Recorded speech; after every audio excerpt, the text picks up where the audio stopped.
necessarily for this. Exactly. And that's not a prideful, I don't think the decision behind that is prideful as much as compassionate.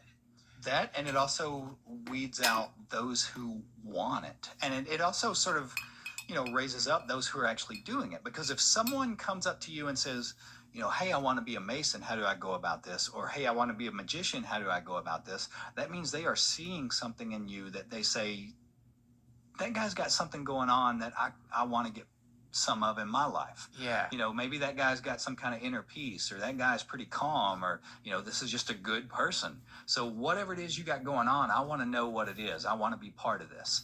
If, Crowley, once again, he said, convert not, talk not over much, and let success be thy proof. Ooh. Don't go out there and try to convince people that magic works. Let your life be an example. And once again, it's the same thing as in the Bible whenever Christ is saying, if you buy a lamp and bring it home, you don't bring it home to put it under a basket or in a closet. You bring it home to put it up high so that it'll illuminate the room. What he's saying is that the more you use magic, the more magic will use you. Magic wants to spread in the world. Whatever you want to call it, God, the divine mind, it wants to bring more of his presence into the world. So the more you're working to bring it into your life and into yourself, the more it will raise you up like that lamp so that other people see you and say, what the hell's he got going on over there? It looks pretty cool. So you're saying there's nothing to be ashamed of when it comes to that sort of thing. Exactly. Yeah, I know what you mean, but it's a funny thing, isn't it? Where like if you're having this experience or that experience, there's a sense that holy shit, especially maybe in the beginning phases of it, where you're like, oh, are you kidding me? Like it's like not only is it real. Yes, you do. You want to go through the world in the beginning. I think everybody has, whenever you start to see, oh my God, this actually works, you want to start running around telling people, stop watching Jerry Springer and look at this. Yeah. Stop worrying about what celebrities are getting divorced today and look at this. I found something that you can use to change your life, but nobody really wants to see it. And I think it's because we're all at different levels of consciousness. You have to wait for someone's consciousness to evolve to a vibratory rate that is going to be acceptable, is going to be in a frame where they can accept this teaching. If they haven't reached that state of consciousness, even if you can convince them to sit down and look at these teachings, they're not going to get anything out of it. Right. It's not going to click because they're not in the right pearls before swine. Exactly. That's exactly what that means. Yeah, and I mean, it's a kind of, there had to have been a nicer way to say it, but I get it, man. The guy was going to get crucified. He probably wasn't feeling so great about him at that Exactly. moment. Exactly. Yeah. Do you think that the reason you ended up imprisoned is because, this sounds so weird, good karma, in the sense that we don't have, like, I'm in the type of Buddhism I'm studying, many of the great teachers, they had to go up into caves. Yes, I absolutely, this will sound crazy to people, but I absolutely do. I am thankful now for the time that I spent in prison. Even for some of the most horrible things that happened to me, say for example, when I was beaten so bad that I was in a lot of physical pain, if I would have been out here, I could have just went to a doctor. I didn't have that option in there. I had to find ways to help me cope with not only the emotional and mental anguish that I was going through, but also the physical anguish, the physical pain.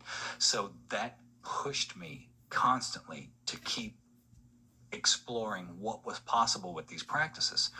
The more results I experienced, the more it started to convince me that, well, I'll just say that by the time that I got out of prison, I didn't even feel like I was in prison anymore. My cell almost felt like a control tower where I could reach out and touch anything in the world. By the time I walked out, I was doing up to 8 hours a day of these practices. I look at people out here now who think that I had like a horrible life. And don't get me wrong, there were some pretty unpleasant aspects of it, whether it was beating or starvation or, just living in fear sometimes that these people are going to kill you at any minute, whatever it is. Still, I think I had a better life than most of like the millennials I see that are sort of flailing around out there now trying to figure out who they are and what they're going to do with themselves. I never had to experience any of that. Right. I always knew what I was. I always knew what I was supposed to be doing. And I kind of embraced that. Wow. When you say control tower and reaching out, do you mean that you are doing some form of astral projection or some kind of? That is part of magic. And I don't like that word actually, but I don't know another word to use, astral projection, just because it sounds so kind of flaky and new agey. The guy I'm working with, the guy's teaching me Buddhism right now, I brought up astral projection to him the other day, and he said almost the identical thing. He's like, I don't know about that word. Yes, but here's the thing that people don't understand. In our society now, well, not just our society in the West, but also in the East, we've sort of arrived at this conclusion somehow. Spirituality has become so watered down that we think enlightenment is the be-all and the end-all of spiritual practice. It's the finish line. It's not. There are actually things that come after that. What we think of as enlightenment is the first step in a process. In magic, what they call in the East enlightenment, we call solar consciousness, because the sun represents Christ being the Son of God, all this sort of thing. Solar consciousness means that you are completely and absolutely in the present moment, just like whenever you achieve enlightenment. After you develop solar consciousness, the next step in this process is developing what we call the solar body, which is very similar to in Dzogchen. People think Dzogchen is Buddhism. It actually predates the birth of the Buddha by something like 6,000 years. What happened is the native tradition of Bon in Tibet was a magic practice. Well, whenever Buddhism started moving into Tibet, these two things integrated, combined to form Tibetan Buddhism, which is why Tibetan Buddhism looks so radically different from like Zen, and it looks different from Vietnamese Buddhism, and it looks different from Korean Buddhism. That's because Tibetan Buddhism still has a incredibly strong magical presence there. Yeah. Well, in Dzogchen, the end result of their practice, what they're aiming for, is what they call building the rainbow body. Now, if you've ever looked up like monks, lamas that have completed this process, you'll see after a period of about 7 days after they die, they don't move the body.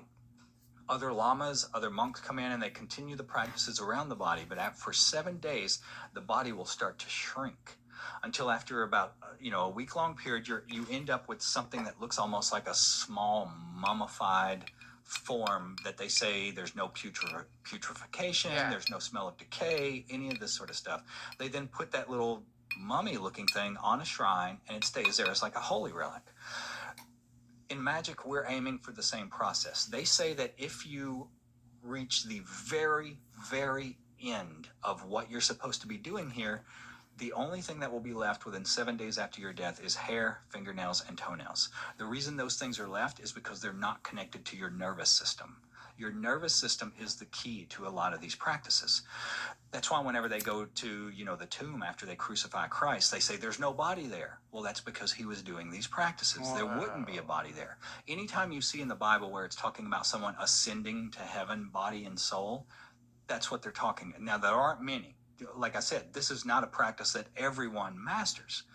The only people in the Bible that talks about doing it were Christ, Elijah, Enoch, and in some accounts, Mary Magdalene. So it's not like a thing that is like really easy to do. But part of this process, when you're building what we call the solar body, you are building a vehicle to allow your consciousness to not disintegrate at the point of what we call the second death. The first death is when the physical body dies. The second death is whenever your astral or etheric body begins to unravel. That's whenever your consciousness goes through this sort of cosmic washing machine. Every aspect of personality is washed out of it. You're left with a kernel of pure energy, which is then recycled into something else. If you develop the solar body, that doesn't happen. You put your consciousness into the solar body at the moment of death, you then become something similar to what in Eastern traditions they would call a bodhisattva.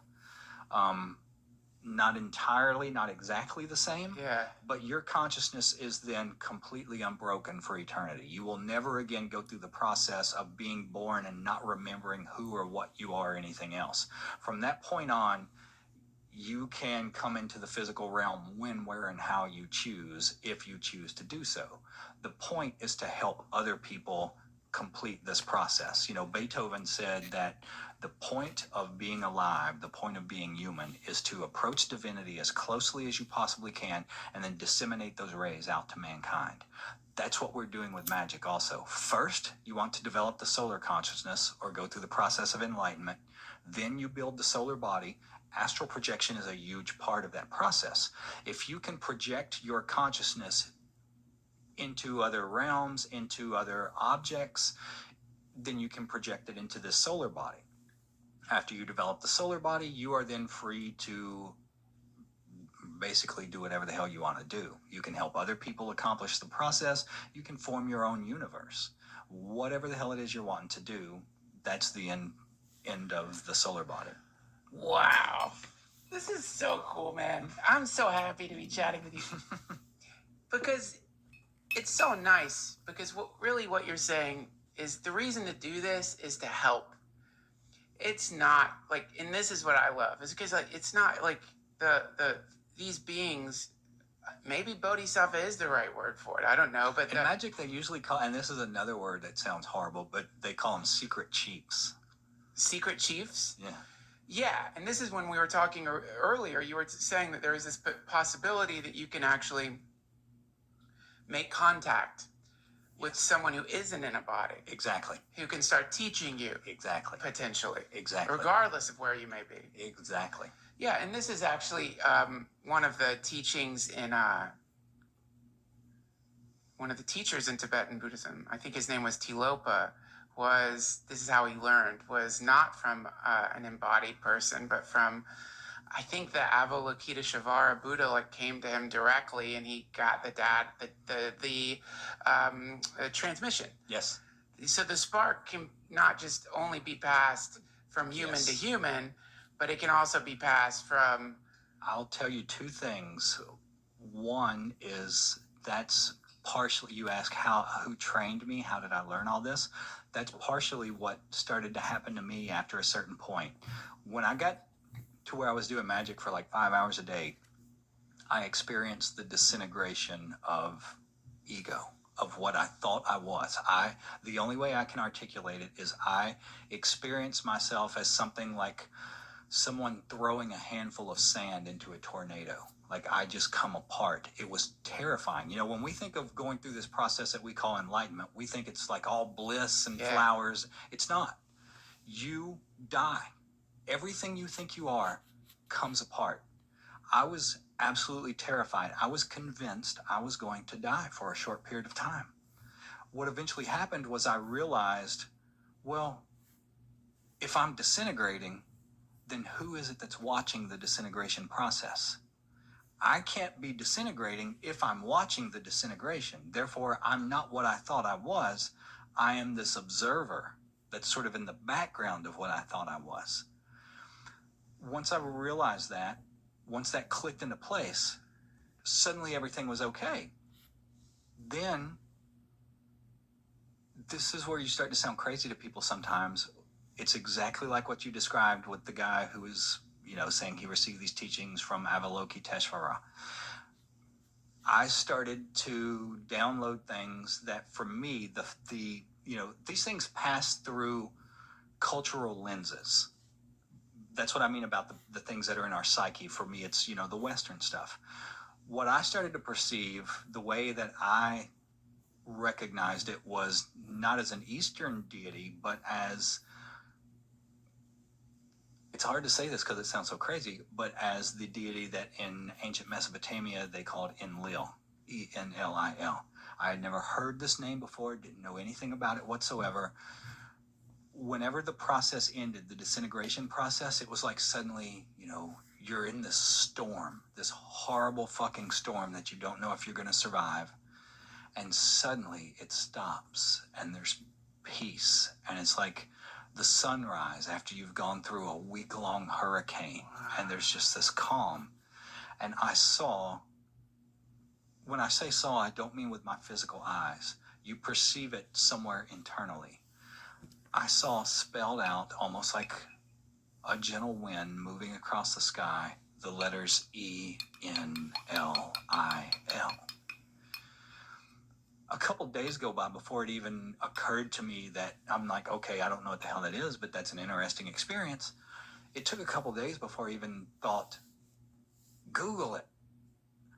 So I started looking it up to see what it is. One thing led to another, and the more that I learned, the more epiphanies and realizations I started to have.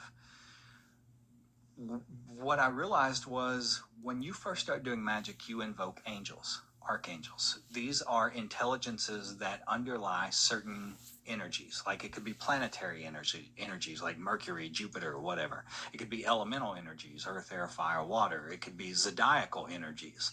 Whatever it is, these are the intelligences that underlie these energies. You invoke those directly into your aura, into your energy sphere. The reason you do that, what I always tell people magic, think of it as like a glass of water that you leave sitting until it gets, stagnant and gross, like a fish bowl that hasn't been changed in a long time. Take that glass to your kitchen, turn the faucet on, and just hold it under the faucet and let it overflow and overflow and overflow. Eventually what happens is you're left with a clean glass of water again. Cool. That's what we're doing when we're doing magic. We're invoking these energies into ourselves over and over and over, flushing ourselves out. Right. Whenever I had this realization, whenever I came into, brushing against this intelligence that the Mesopotamians called Enlil, once I started invoking that along with the angels, it increased the process 1,000-fold. It was more powerful than anything that I'd ever come across in any book or that any human teacher had ever given me, anything like that. That's what I mean about how in the beginning we all have human teachers, but eventually the energy, the current of magic itself becomes your teacher. Yeah. That's what started to happen. And for me, I perceived it in the form of this Western deity that we call Enlil. Whoa, dude, that is so cool. I understand also your hesitation because it's like It makes you sound crazy. Well, yeah, it makes you sound crazy, and that's that part of it is like at some point I really do understand why lodges form because I think groups of people who are having these types of experiences for real, because the problem is people who are authentically having a kind of hard drive problem begin to have these experiences too. Yes. Because it's not necessarily because they're going crazy. I think one way to put it might be, imagine if you couldn't control the blinds on your windows and they were just flying open at random times and you were having to deal with looking out at this crazy landscape. So like, similarly, I think people live in these sort of enclosures that have these closed windows. They're sealed. And then when death happens or disease or catastrophe or love or psychedelics, the windows open up. Yes. Holy shit, look at that. I can't believe it. Shut the fucking window. Yeah. Please Yes. shut the window. And this is actually in the Bhagavad Gita, the universal form, when Krishna reveals himself to Arjun, you see this this incredible thing. And right after it, at some point Arjun says, "Can you go back to being my friend, please? Because it's like I don't want to deal with that right now. I liked you with your normal four-armed version of you." Is how you put it. And also think of like in Eastern traditions, we are not supportive of spiritual practice at all in the West. No. Not at all. Basically the extent of most people's spiritual practices, if they have one at all, is they go to church once a week on Sunday, and even while they're sitting there, they're thinking about, I hope we get out of here in time before the game starts. That's right. In the East, you tell somebody, oh, I came in contact with this intelligence that we call Avalokiteshvara or Krishna, whatever it is. They're like, okay, cool. We got this story about this guy who did that. And there's this story about this guy who did that. And this guy, it's like, no big deal. It's just a thing that happens sometimes. Tell somebody that in the West, and they're like, oh, well, you're delusional. You're crazy. Yep. We don't believe in that. Yeah. And it becomes, I think, at some point, I think it just becomes a little dull. Like you don't want to spend 2.5 hours explaining to your skeptical friend Yes. that there's the potential for these extra dimensional Yes. intelligences that are really interested in helping this particular part of history. Well, and keep in mind also when you are trying to convince someone, when you're having a 2 hour conversation with them, what I always remember is the story of David and Goliath. The point of the story of David and Goliath is don't fight battles that there's not a reward for. Whenever David steps up to fight Goliath, the first thing he says is, what do I get if I beat this guy? First thing he says. If they say, oh, well, you get to go and say you beat the giant, he's going to say, fuck that, I'm going home. They tell him, you're going to get gold, you're going to get to, marry the king's daughter, you're going to get all this. He says, okay, he steps up and he does battle with Goliath. Whenever you're trying to convince people of something, ask yourself, why am I doing this? Yeah. Is this because there's something to actually be gained here? Or is this just because my ego wants me to convince this person that I'm not crazy, that I'm right, and that I had this experience? And if that happens, then what have you really gained from it? Nothing. Not a damn thing. God, the ego could be so embarrassing. It can. Oh, that moment when you realize you have zero interest in helping someone, and in fact, really all you're trying to do. The way I've been thinking about it lately is the image that keeps coming to my mind is how much it would suck to be kind of like floating in the ocean, and then like a lifeguard swims out there and tries to pull you back to shore because he thinks you're drowning. You're like, dude, I was just swimming, man. Like I don't want some muscular ass fucking dude yanking me back to shore. Leave me alone. I'm doing fine out here. Yep. And so sadly, I think I have been in the past been that lifeguard where you're like, let me help you. But you're not really like, let me help you. You're like, let me gain all the accolades from saving you from your. Well, I think it was Chogyam Trungpa called it spiritual materialism. He said it's like another trick by ego where you want to build another identity for ego as a spiritual person, as helping someone. But if you think about it, when most people are saying, when it's ego saying, I want to help someone, what you're saying is you cannot feel fulfilled unless someone else is lacking in some way, unless someone is beneath you in some way, and they need your help to pull them up. Like you're this great high thing and you have to lift them up. So that kind of ego depends in some way on there always being need and lack and what's the word? When people don't have anything, the opposite of prosperity. Poverty, yeah. It relies on people having a poverty mentality or a poverty type state of existence. Yeah. Rescue fantasy. Yes, exactly. You're no different than that embarrassing old dude at the strip club who goes down there every Wednesday to visit with Tanya because he wants to save her from her wretched life. And she knows it. And she's like, oh, save me, please. Because she's getting this kind of relationship can't happen and it works on both sides, by the way. There's not just the rescuer. There's people who are professional rescuees. Yes. Well, a lot of that comes from, the fact that the bread and butter of ego is need. Ego always needs. If it doesn't need something, it will cease to exist. It has to need something all the time because it has a hole in it. Ego can never be fulfilled. It can never be satisfied. So you always have to sort of be looking around for the next thing that you have to have, the next thing you have to do. You can never exist in a state of contentment or ego will fall apart. And I think you also can have on the other end of the spectrum, you can have people who do.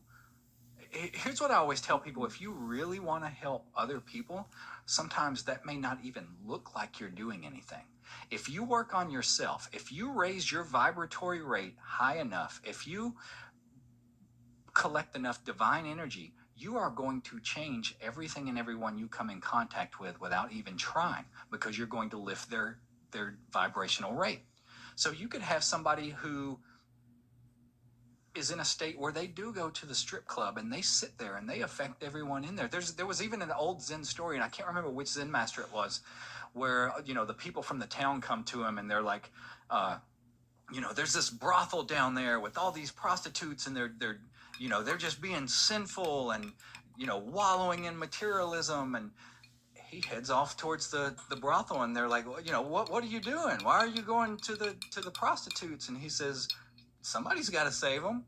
Wow. So he goes and hangs out at the brothel all day long. Yeah, this is you hear versions of this all the time. Like there's a Hare Krishna story about this where one of the devotees just was chanting Hare Krishna, just the chanting of the mantra